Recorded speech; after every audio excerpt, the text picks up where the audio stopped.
Mr. President, your administration separated children. Garcia Luna has been charged. Joaquín Guzmán Loera. Entre Washington y México por Jesús Esquivel.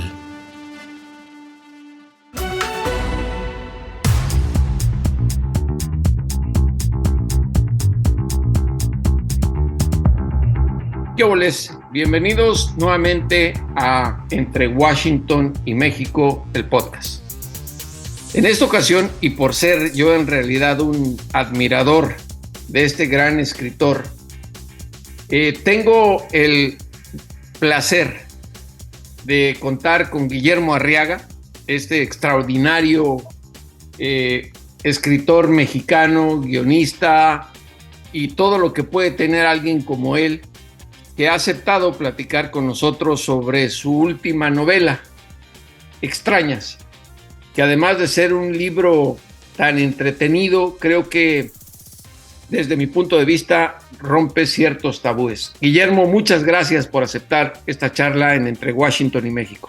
No, al contrario, te agradezco a ti muchísimo la oportunidad, Jesús. Bueno, lo primero que te diría es que no sé si terminé como médico o como boticario después de haber leído Extrañas, sobre todo porque pues abordas desde una óptica en 1780 y tantos, cuando se empieza a desarrollar, y en Inglaterra, la farmacología, el recoger hierbas, sustancias, y hablar de algo tan pues difícil hasta la fecha de abordar, como son las deformidades físicas. La pregunta que te quiero hacer, además de que terminé como experto en hierbas, es ¿qué fue lo que te llevó a inspirarte en esta historia? Mira, me llegó la inspiración como un relámpago en una carretera, y te lo juro, fue así de golpe. No lo digo como el cliché de me llegó así de la nada, pero es que me llegó de la nada. Yo quería relatar la historia de las extrañas. Las extrañas son unos seres que, no voy a hacer un spoiler aquí, que sufren de una anomalía. Y se calcula que hay uno de estos seres cada 200 y 300 años. Al principio mi interés era hablar de las extrañas en diversos países y en diversas épocas. Uno era en Mongolia en el año 1000, otro era en Noruega en el año 1400, Inglaterra en 1781, en el México contemporáneo.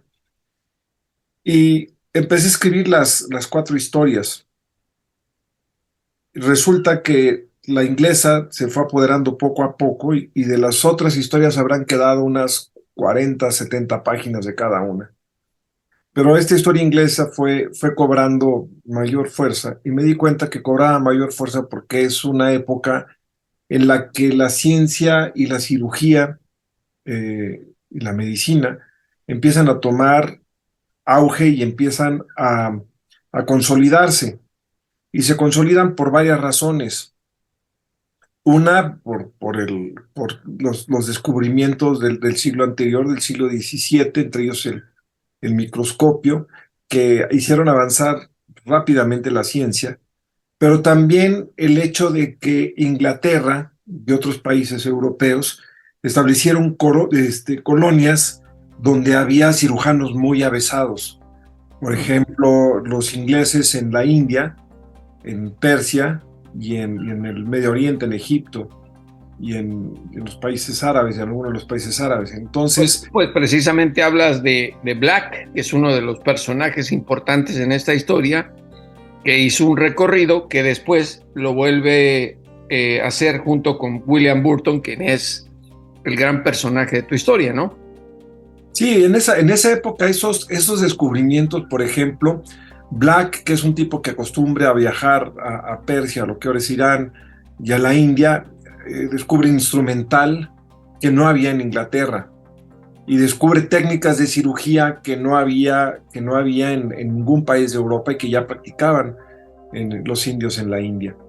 Entonces, la novela fue creciendo por sí misma.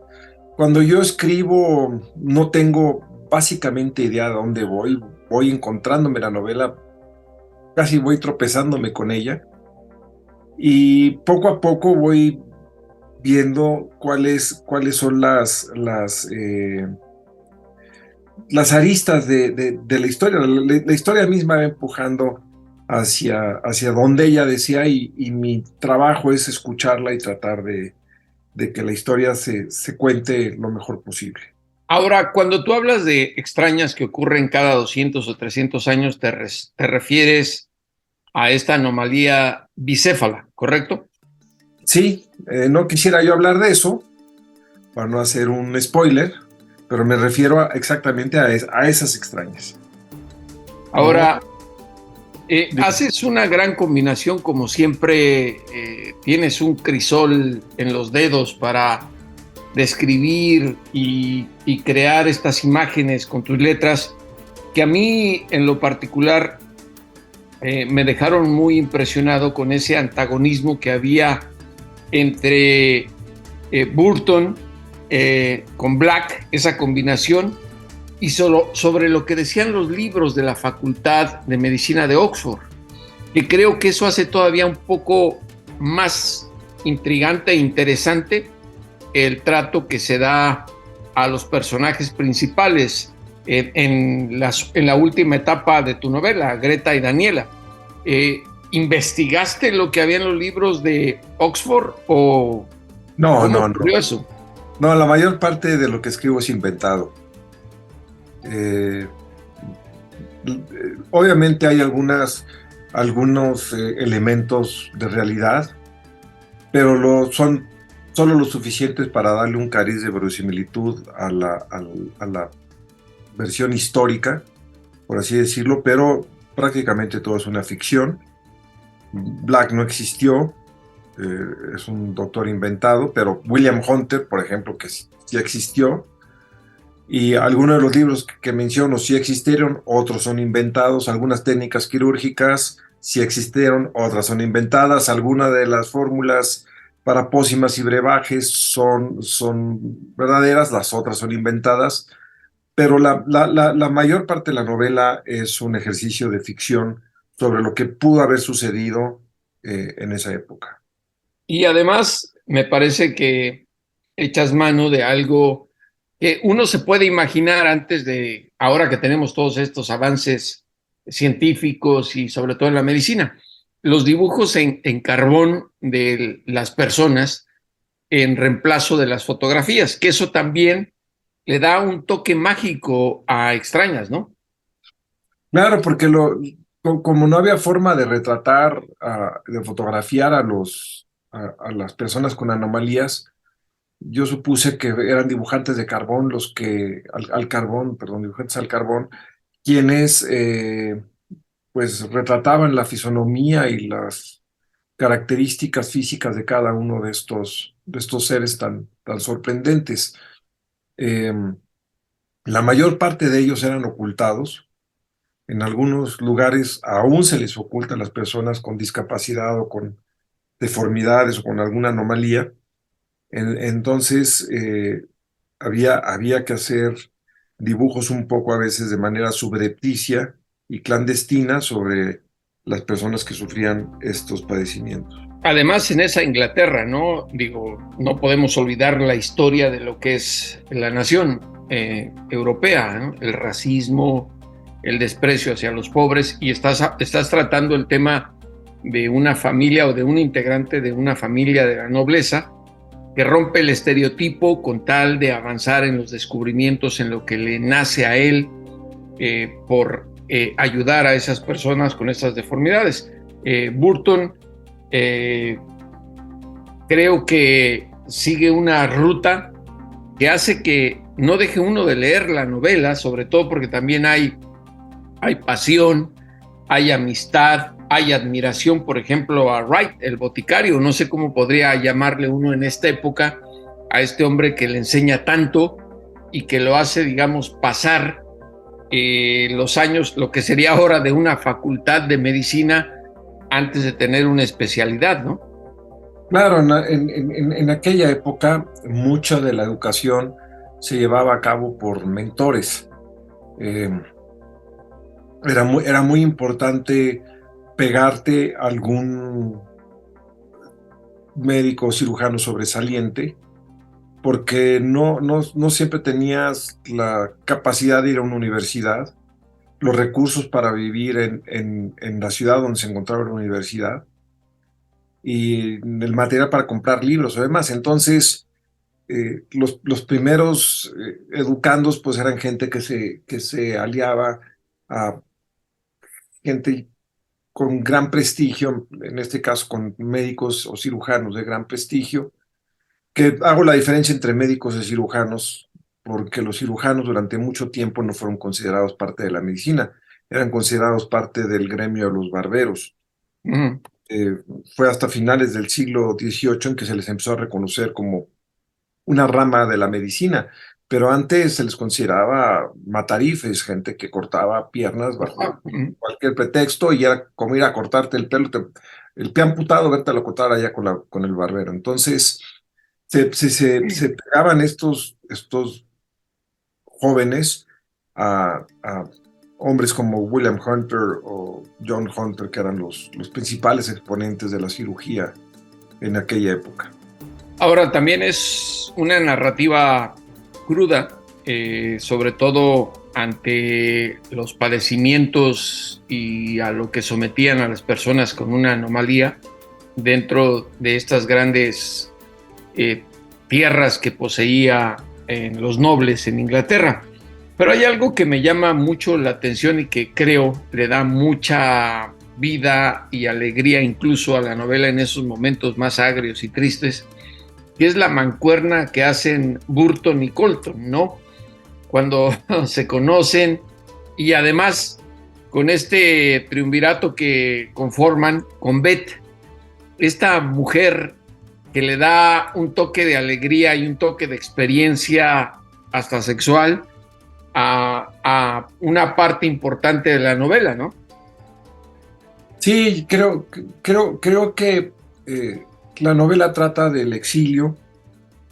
William Burton, para los que no la han leído, es un joven noble, heredero de una enorme fortuna y heredero de una propiedad de una vastedad incalculable. Pensemos en 150,000 hectáreas, dentro de la cual hay varios poblados, varias aldeas. Su padre lo manda a ver estas aldeas, lo cual él hace con un gran fastidio, porque para un muchacho de 15 años que quiere entretenerse, estar yendo de una aldea a otra lo aburre. Pero en esas aldeas, entre las vacas, en un corral, ve una figura blanquecina tirada en medio del solar, y cuando se asoma, trepándose a las trancas, descubre que hay un cuerpo humano, un ser humano desnudo, contrahecho. Se asoma y camina hasta él, perdón, y está encadenado, apresado con candados, y el administrador le dice: ese es un animal nacido de hombre y mujer, lo cual a él lo confronta y dice: pero es que esto no es un animal, esto es un ser humano, hijo. No, no es un ser humano, desde que nació está aquí atado. Si hubiera sido ser humano ya se hubiera muerto con la primera nevada, pero velo, aquí ha resistido, entonces es un animal. Y a partir de ahí, William Burton, el personaje, decide estudiar medicina, lo cual provoca la furia de sus padres, que lo expulsan de la propiedad y de la familia, y exiliado, pues queda a manos de un tutor y amigo que se llama Ryan, que a la vez lleva a vivir con ellos a una rubicunda prostituta que pues le enseña a William Burton el arte amatorio. Pero además me parece que Beth es un personaje importante porque eventualmente, digo, y la gente que nos está escuchando y que ha leído tu novela, la va a leer, por eso más se van a interesar, lo llevan a tener pues una relación y una esposa, Luis, con un pasado en la prostitución, pero lo hace entender que los señalamientos, los estereotipos en sociedades conservadoras, y más estamos hablando del siglo XVII, en esos años y hasta la fecha siguen siendo no solo tabú, sino que siguen manteniéndose como un problema para entender y dejar aflorar los verdaderos sentimientos. Mira, en la Inglaterra del siglo XVIII, una de cada 4 mujeres era prostituta, y en las ciudades esa proporción llegaba a 1 de cada 3. Había una distribución de la riqueza bastante inequitativa, y eso obligaba a las mujeres a prostituirse, y entonces, a menos que fuera de la clase más alta, lo más probable es que la mujer con la que te toparas hubiera tenido o una hermana o una prima, o ella misma hubiera sido una prostituta. Y este es el mundo con el que se encuentra William Burton, porque el estar estudiando seres con anomalías lo va acercando cada vez más a lo más oscuro que hay en la sociedad inglesa, y desciende a los abismos del horror de la prostitución, que son las enfermedades venéreas que no tenían cura en aquel entonces, como la sífilis o la gonorrea. Y ahí pues conoce a una mujer de la que pronto empieza a admirarla por varias razones: por su inteligencia, por su cultura, por su sensibilidad, por su alegría de vivir, y entonces ahí pues empieza a generarse una relación interesante.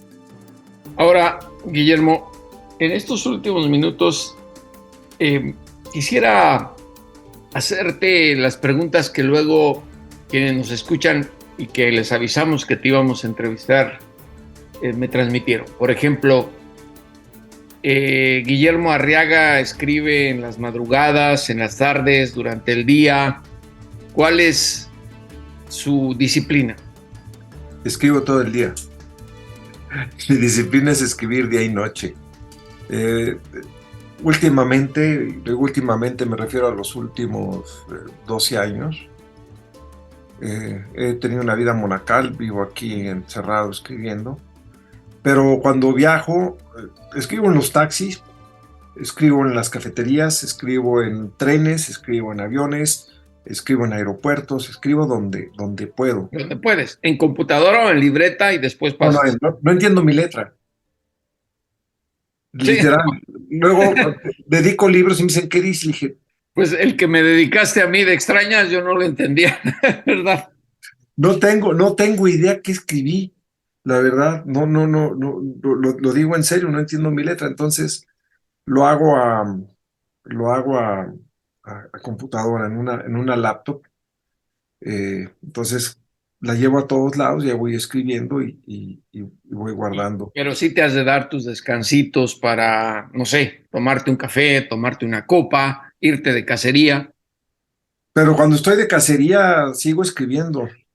No hay momento en que no deje de escribir, porque yo llego de la cacería a las 11 de la mañana, almuerzo, escribo, regreso a cazar, regreso, ceno y sigo escribiendo. Y, o sea, la escritura no se detiene nunca. Excepto ahora, por ejemplo, que estoy en la promoción de Extrañas. En este momento sí la he detenido porque no es fácil hacer las dos cosas.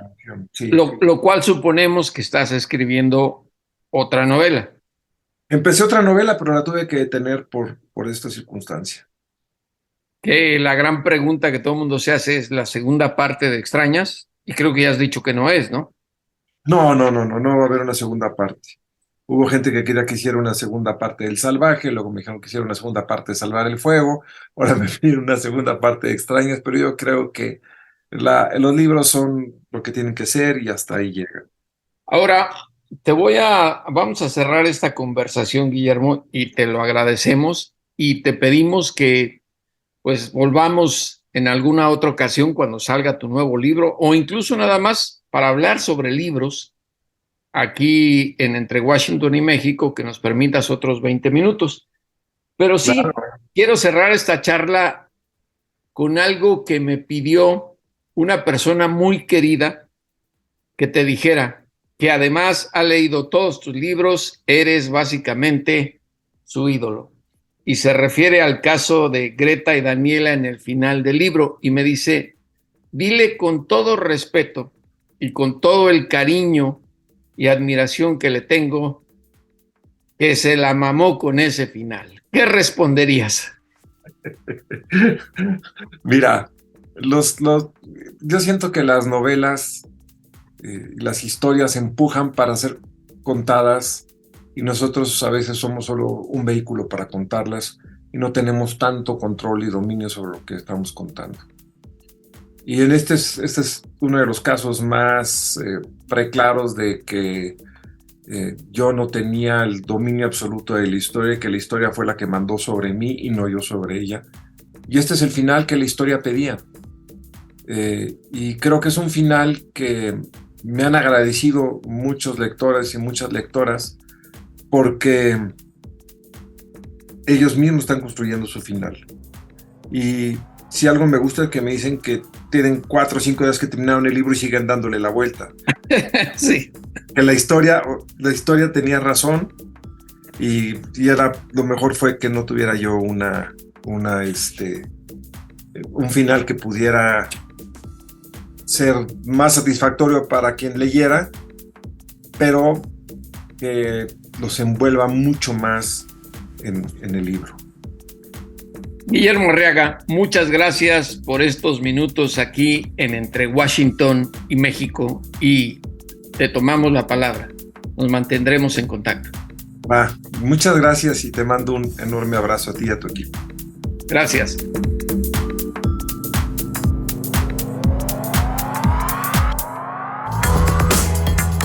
Pucha Play con Gonzalo Lira.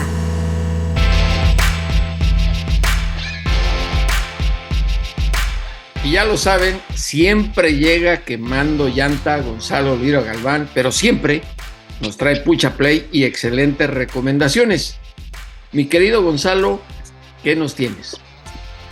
¿Cómo estás, Jesús? Me da mucho gusto saludarte y obviamente pues saludar a las personas que nos escuchan.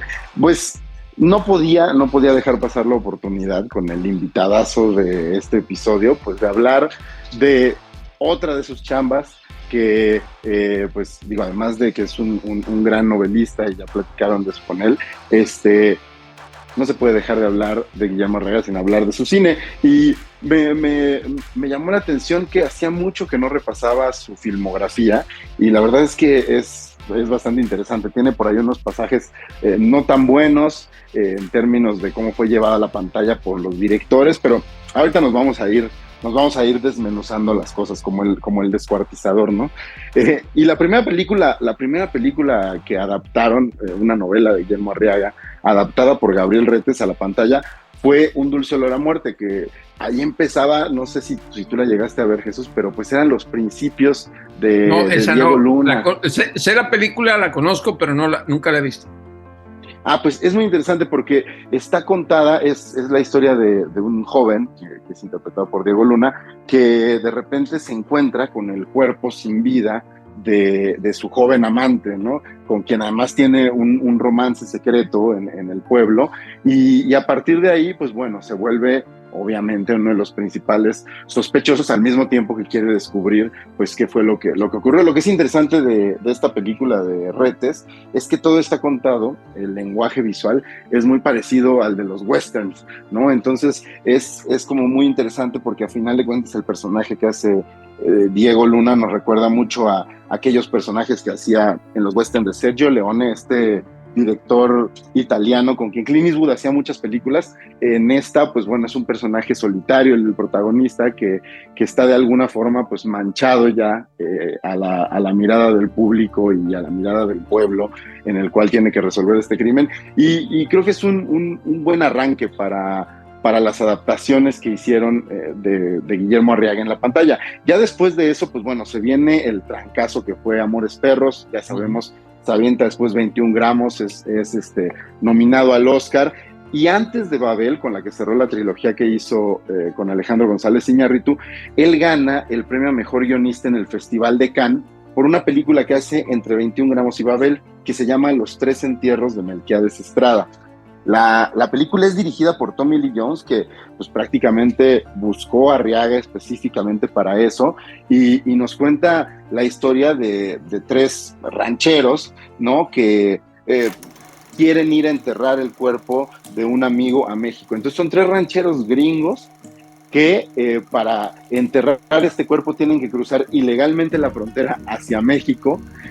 ¿Por qué? Porque llevan el cuerpo de un muerto, ¿no? Entonces es una película que se llevó este premio de mejor guión en el Festival de Cannes, y que si nunca le han echado un ojo, vale mucho la pena, porque además Tommy Lee Jones rara vez ha dirigido, aquí además protagoniza, y lo hace muy muy bien. Una vez más, igual al estilo western, estos tres rancheros a caballo, atravesando pues el desierto de la frontera con estos planos abiertos bastante interesantes. Te decía, después viene Babel, que es con la que ya termina de trabajar con Alejandro González Iñárritu, y después, cuando todo el mundo estaba esperando qué iba a pasar con Guillermo Arriaga una vez que se desprendía de esta dupla con Iñárritu, viene El Búfalo de la Noche, que es una adaptación muy desafortunada de Jorge Hernández Aldana a una obra de Guillermo Arriaga, que también es protagonizada además por Diego Luna, en un personaje que es esquizofrénico, en fin, se vuelve una caricatura de problemas que hoy en día están muy sobre la mesa, además, ¿no? Temas de salud mental como la esquizofrenia, el suicidio, las relaciones tóxicas. Esa sí se la pueden saltar. Y después viene su debut como director, que a mí me gusta mucho, se llama The Burning Plain, o Fuego, que tiene un elenco, mira, para que te eches un ojo nada más y la gente se le antoje. Charlize Theron, José María Jaspic está en la película, también por ahí está Tesaía. Es un elencazo internacional. Jennifer Lawrence, que también es ganadora del Oscar, Joaquín Almeida, Kim Basinger. Todo el mundo quería trabajar con Guillermo Arriaga en ese punto, y cuenta diferentes historias que aparentemente están separadas, y ya sabes que, como el buen malabarista que es, logra ir conectando todas, no solamente de formas geográficas o de formas físicas, sino también de formas espirituales, y la verdad es que es muy interesante verlo hacer esa magia, porque lo más difícil es hacer esas relaciones entre personajes que no son tangibles y que el espectador no puede ver, y creo que lo logra muy bien. A partir de ahí, la verdad es que se ha mantenido callado, ha hecho cortometrajes, por ahí hizo una película con Demián Bichir que se llama Palabras de los Dioses, y que se supone que va a ser una película de antología. Ahí dirige un fragmento junto con Héctor Babenco, Alex de la Iglesia, Mir Kusturica, y después de eso no hemos vuelto a saber del cine de Guillermo Arriaga. Yo espero que se anime a regresar. Ha estado produciendo, pero como director me gustaría saber qué es lo que va a hacer en el futuro, porque nos dejó muy en suspenso con sus últimos trabajos. Bueno, es que Guillermo es así de polifacético, ¿no? Y de pronto, como nos contó en esta charla Entre Washington y México, se la pasa todo el día escribiendo, y cuando se toma un respiro, pues es para ir a cazar, mi querido Gonzalo. Claro, además, pues mira, de ahí el buen pulso y el buen ojo seguramente, y por eso como director no ha fallado. Y como tú tampoco nunca fallas con tus recomendaciones aquí en Entre Washington y México, aunque llegues haciendo chillar la llanta siempre en la raya. Mi querido Gonzalo, un gran abrazo. Un abrazo para ti, Jesús. Lo importante es leer, con Fernanda Álvarez.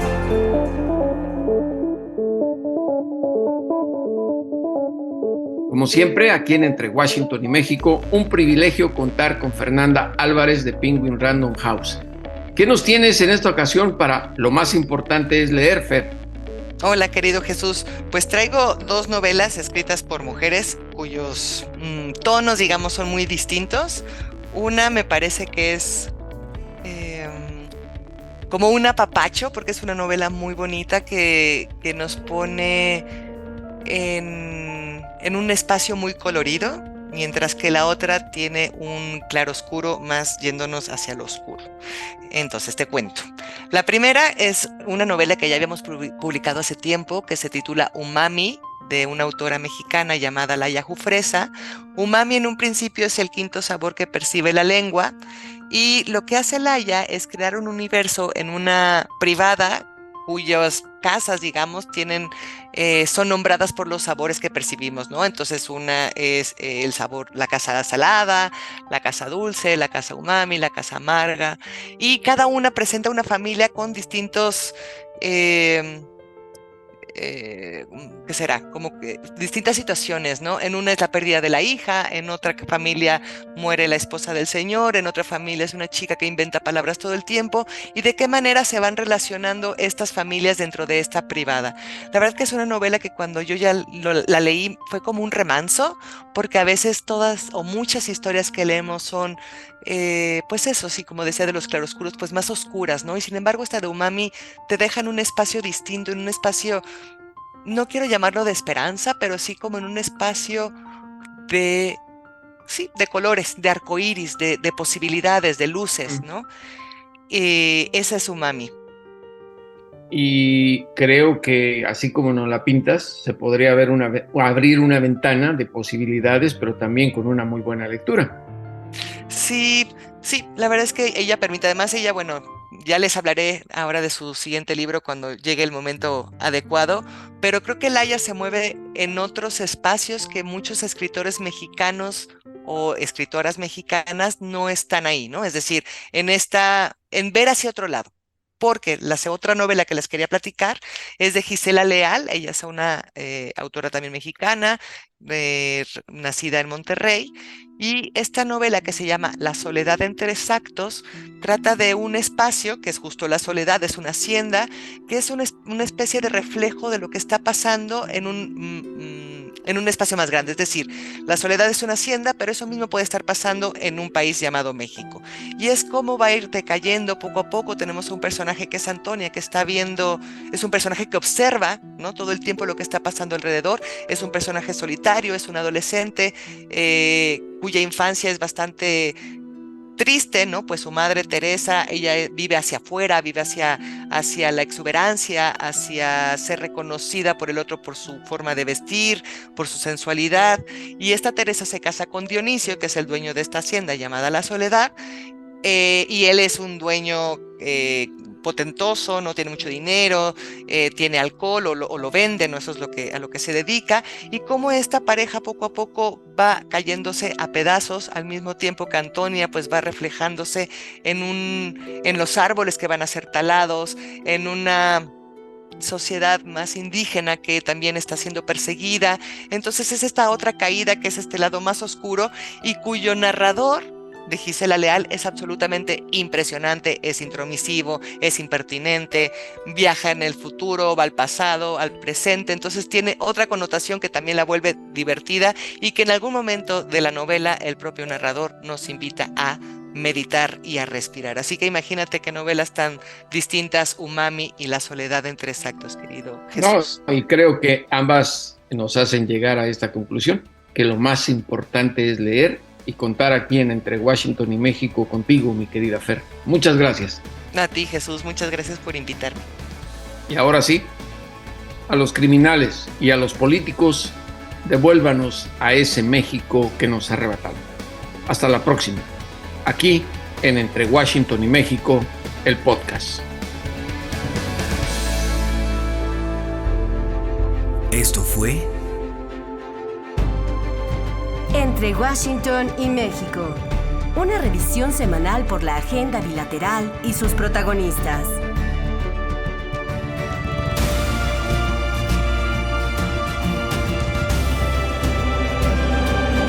Entre Washington y México.